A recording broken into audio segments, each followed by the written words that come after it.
Staatsbesuch auf Schloss Windsor begrüßen zu dürfen.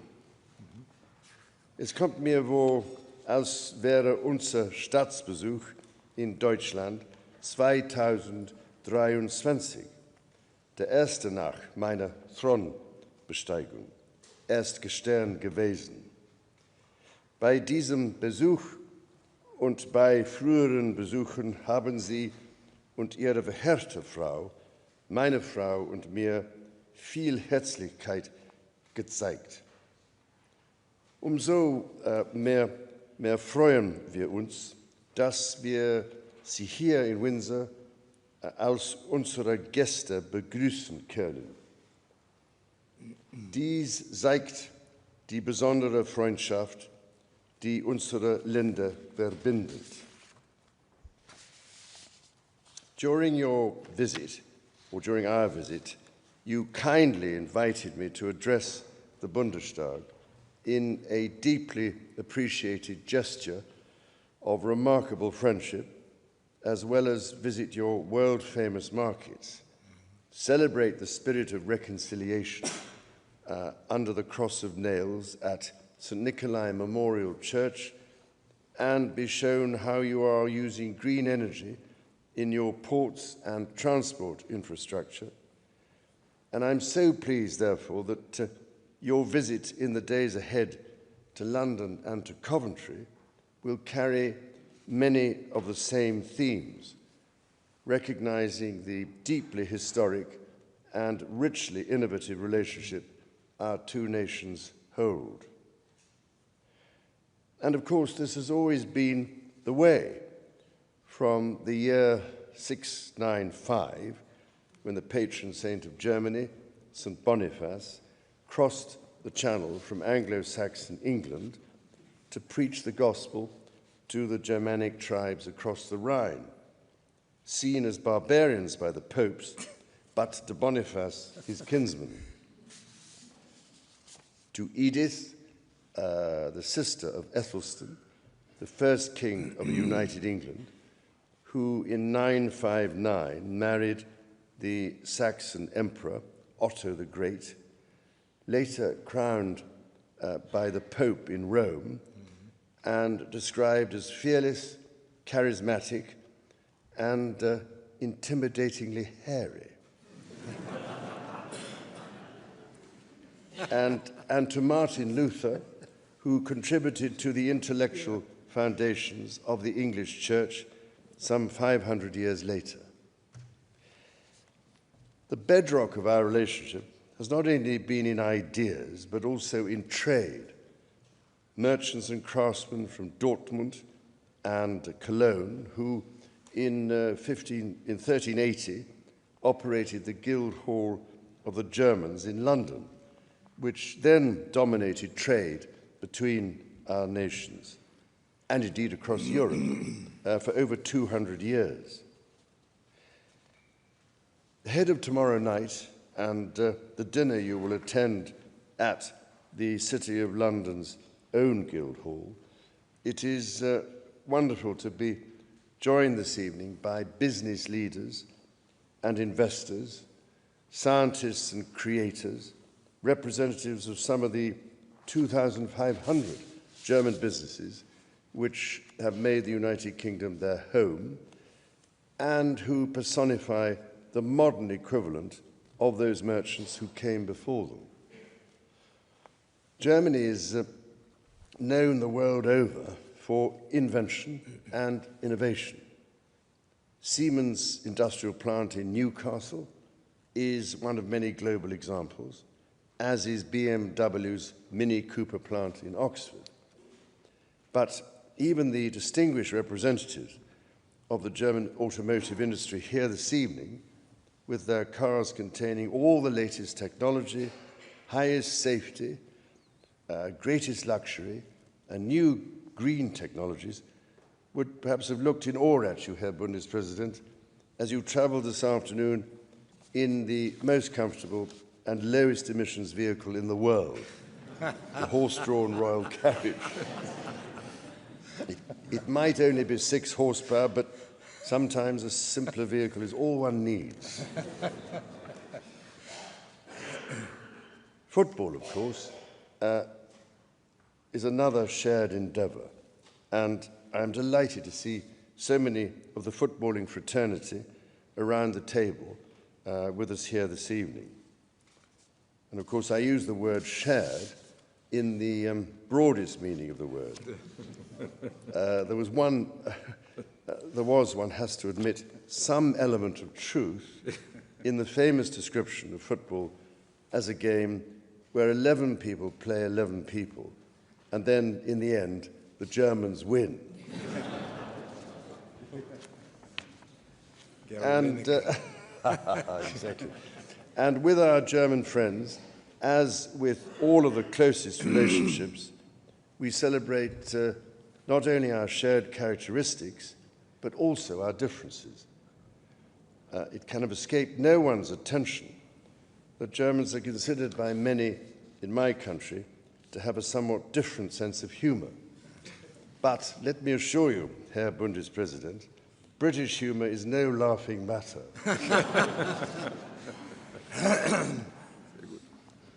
Like our languages, English and German, which share such deep common roots, but now do sound a little different, it is undoubtedly true that your language contains a very large number of very long words.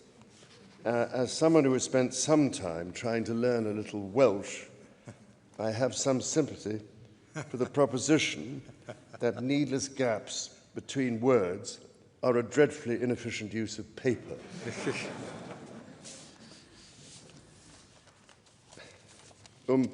Ernst zu bleiben, Herr Präsident, Herr Bundespräsident, ich freue mich sehr, dass Sie uns in einem Jahr besuchen, in dem unsere Regierungen den Kensington-Vertrag über Freundschaft und bilateral Zusammenarbeit unterzeichnet haben. Der Vertrag ist so benannt, weil die Unterzeichnung im Victoria und Albert Museum im Londoner Bezirk Kensington stattgefunden hat. Morgen werden Sie natürlich das Museum wie in der East besuchen. Wenn es eine Beziehung gibt, welche die tiefe Empathie zwischen unseren Volken symbolisieren kann, ist es die zwischen Königin Victoria und Prinz Albert. Ja. Mein Urgroßvater hat diesem Land so viel gegeben, als Pädagoge und Sozialreformer und als treibende Kraft hinter der Londoner Weltausstellung von 1851. We have, of course, experienced the darkest times and the most terrible consequences of conflict. But perhaps now, so many decades later, the acknowledgement of past suffering has become the basis for an honest friendship, renewed and redoubled. So looking ahead, Herr Bundespräsident, we have a responsibility to our citizens and to our European neighbours, as well as the wider world, to speak about the shared values of the United Kingdom and Germany and our shared vision for the future of our modern world as encapsulated in the Kensington Treaty.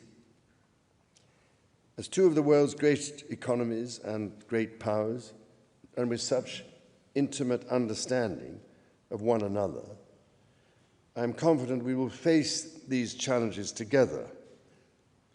Our partnership continues to adapt to new times.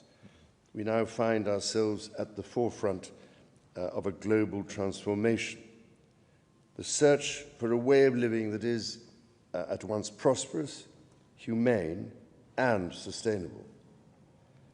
Here, as elsewhere, Britain and Germany stand shoulder to shoulder, guided not only by technology and science, but by conscience. We are working together to secure the transition to a world powered by clean energy, the very basis of a livable planet for future generations. and from protection of the world's rainforests through to the development of renewable energy in the North Sea, to the restoration of our peatlands, to the promise of nuclear fusion, and the transformative impact of quantum technologies and space research. Our two countries are partners not just in policy, but in practice. We are animated by the same belief that progress is only meaningful when it genuinely serves humanity. And with regard to shared defence, our German-British bridging battalion at Minden, which I visited during our state visit 2 years ago, is literally building bridges, a unique partnership at the heart of NATO. And more broadly, of course, the United Kingdom and Germany together stand with Ukraine and bolster Europe against the threat of further Russian aggression. Like you, I place trust in the ambition and imagination of our young people, in the Mut zu hoffen, in your memorable phrase, Herr Bundespräsident, courage to hope. It is young people's ideas and their passion that will shape the future we share, whether through academic exchange, youth-led innovation, or the friendships forged in classrooms and on playing fields. Partnerships between our young people will be the foundation for understanding between our nations now and in the years to come.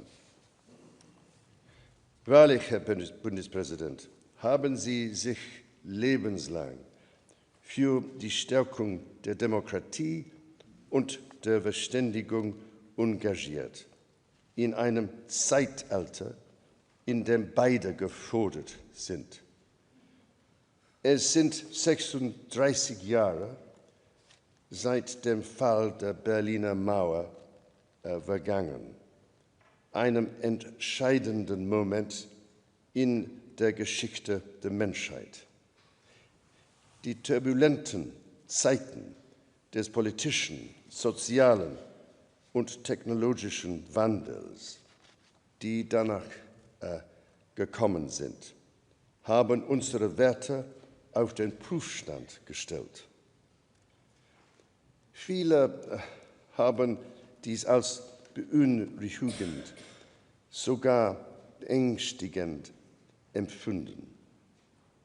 Die Angst kann zu Wut und Verbitterung führen.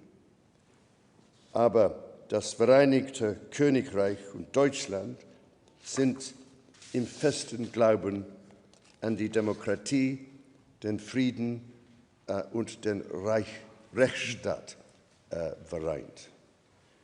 Sie selber haben uns auch daran erinnert, dass Fortschritt nicht laut sein muss, um dauerhaft zu sein, und dass der Anstand leise ausgeübt eine mächtige Kraft im öffentlichen Leben sein kann.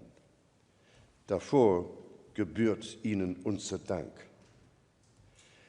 In that conviction, let us tonight renew our shared determination to face the future together with honesty and in deep friendship. Therefore, as we celebrate that deep friendship, allow me to propose a toast to you, Herr Bundespräsident, and to you, Frau Büdenbender, and to the people of the Federal Republic of Germany.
Vereinigte Königreich gehört. Eine Zahl, die für mich als nach dem Krieg Geborener für immer untrennbar mit ihrem Land verbunden ist. Die Zahl 95,4. 95,4, das war die Frequenz des British Forces Broadcasting Service, BFBS. Die Frequenz, die man während meiner Kindheit in meiner Heimatregion Lippe-Detmold empfangen konnte. 50 Jahre lang, bis 1995, waren britische Soldaten in meiner Geburtsstadt Detmold stationiert und haben in der ganzen Region Spuren hinterlassen. Die Briten haben uns Deutschen in der ehemaligen britischen Besatzungszone den Rugby näher gebracht. Es entstanden Beziehungen und Freundschaften und für mich war 95,4 BFBS die Radiowelle, die mir von meinem Jugendzimmer aus damals das Fenster zu einer anderen Welt geöffnet hat. Und so wie mir ging es vielen Menschen meiner Generation. Wir haben ein Land kennengelernt, das wir Deutsche bewunderten. Nicht nur für seine Musik, sondern seine Kultur insgesamt, seine Lebensart und vor allen Dingen eine Weltläufigkeit, die das Gegenteil war von deutscher Nabelschau. Nie hätte ich gedacht, später, ein wenig älter geworden, einmal auf Schloss Windsor beim britischen König zu Gast zu sein. Majestät, es ist nach Ihrem Besuch in Berlin im März 2023 bereits unser zweites gemeinsames Staatsbankett. Man kann also sagen, wir beide haben schon etwas Übung darin. Doch Sie haben hier heute Abend etwas Erstaunliches geschafft, Majestät. Wir sitzen in dieser prachtvollen St. George Hall auf Schloss Windsor. Und doch jeder kann es sehen und spüren, fühlt man sich nicht nur auf das Herzlichste willkommen, sondern ich jedenfalls finde auch ein Stück zu Hause. Majestäten, meine Frau und ich danken Ihnen für den besonders warmherzigen Empfang, den wir hier genießen dürfen. Die Atmosphäre ist wohl vertraut, denn auch wenn das vielleicht nicht alle Briten wissen, manche der hier innig geliebten Weihnachtstraditionen haben durchaus ihren Ursprung in Deutschland. Ganz zuvörderst der Weihnachtsbaum, dessen erstes Exemplar, so wird erzählt, Königin Charlotte im Jahr 1800 hier in Windsor aufstellte und der bald schon in vielen Wohnzimmern des Vereinigten Königreichs stehen sollte. Damals wurde aus einer ursprünglich deutschen Tradition ein zutiefst britischer Weihnachtsbrauch. Man könnte sagen, while you gave us some good grooves, we gave you the Gemütlichkeit. Meine Damen und Herren, liebe Gäste, seit Jahrhunderten sind unsere Länder einander nahe und davon zeugen nicht nur die Weihnachtstradition. Und sogar jene Dinge, über die wir mitunter streiten, verbinden uns in Wahrheit doch. Wer spielt den schöneren Fußball? Wer braut das bessere Bier? Der englische Rasen lieber im Vorgarten oder im Schrebergarten? Lieber den britischen Humor oder doch lieber den deutschen? Wobei, hier würde mancher Brite vermutlich fragen, welcher deutsche Humor? Was doch bei all diesen alltäglichen Fragen deutlich wird, wir teilen in vielen Bereichen dieselben Leidenschaften und wir lieben die gleichen Dinge. Und ich glaube, das ist auch der Grund dafür, dass die Menschen im Vereinigten Königreich und in Deutschland sich einander nahe fühlen. Briten und Deutsche sind einander eben doch viel ähnlicher, als die meisten denken. Und ich bin überzeugt, unsere Partnerschaft schöpft daraus genau ihre Kraft. Your Majesty, you gave expression to your very personal and intensive relationship with Germany during your visit in March 2023. Prior to that, you had already visited our country more than 40 times, but the fact that your very first trip abroad as king brought you to Germany was a special symbol of the German-British friendship, a gesture of appreciation, which meant so much to me and to us Germans. I think you were able to see, hear, sense that from your reception at the Brandenburg Gate. During that trip, you spoke in Schloss Bellevue of your many visits, of the people you have met in my country, of the experiences you had taken away from there. We Germans, we were profoundly moved by this deep bond with our country. Your Majesty, when you last visited Germany, we planted a tree together, an ash tree, in the palace garden of Schloss Bellevue, a symbol of friendship, and I can assure you it is still growing and thriving there today, and with it, I think, our relations. The roots of these relations are deep. Our history binds us together, both the good and the bad chapters. The day after tomorrow, I will travel to Coventry, a city that was reduced to rubble by German bombs during the Second World War. And this year, we look back on 80 years of peace between our two countries. With regard to history, what a gift. Flourishing cities grew out of the ashes. Enemies became friends. That is our common history, and it shows what is possible when people have the courage to pursue reconciliation.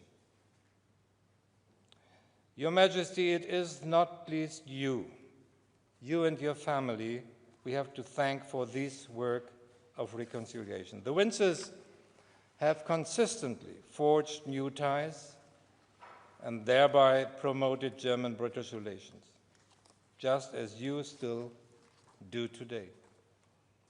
Your tree in Berlin, Your Majesty, stands deeply rooted as a symbol of these relations.